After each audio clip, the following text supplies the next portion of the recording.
ভারতীয় জাতীয় ফুটবল দলের ক্যাম্পে এবার ইস্ট বেঙ্গল, বেঙ্গালুরু আর পাঞ্জাব এফসি নিজেদের খেলোয়াড়দের ছাড়ল না। কোচ খালিদ জামিল তিনি 30 জনের সম্ভাব্য একটা লিস্ট তৈরি করেছিলেন।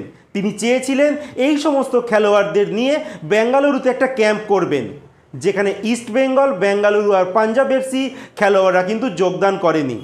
উল্লেখযোগ্য, মোহনবাগান সুপার জায়েন্ট আর এফসি গোয়ার কোনো খেলোয়াড়ের নাম নেই এই 30 জনের স্কোয়াডে, কারণ এই দুটি দল কিন্তু এই মুহূর্তে এএফসি চ্যাম্পিয়ন্স লিগের 2 ম্যাচ খেলবে 30শে সেপ্টেম্বর, যার জন্য বলা হচ্ছে সম্ভবত এই দুটো দলের খেলোয়াড়রা এই লিস্টে নেই।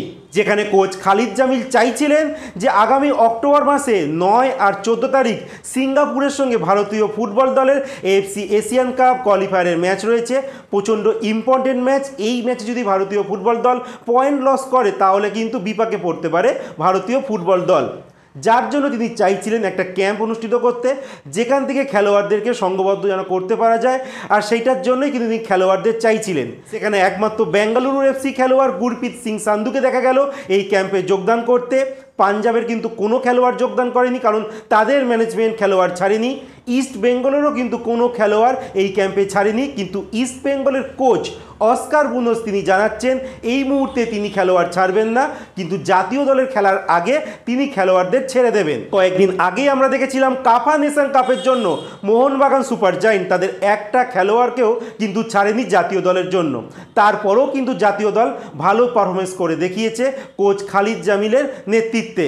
এবার দেখা যাক অক্টোবর মাসে 9 আর 14 তারিখ সিঙ্গাপুরের সঙ্গে এএফসি এশিয়ান কাপ কোয়ালিফায়ারের জন্য যে চূড়ান্ত খেলোয়াড়দের লিস্ট কোচ খালিদ জামিল তৈরি করবে, সেখানে ইস্ট বেঙ্গল আর মোহনবাগানের কতজন খেলোয়াড় থাকে। বাট এই মুহূর্তে ইস্ট বেঙ্গল কিন্তু জাতীয় দলের জন্য খেলোয়াড় ছাড়েনি।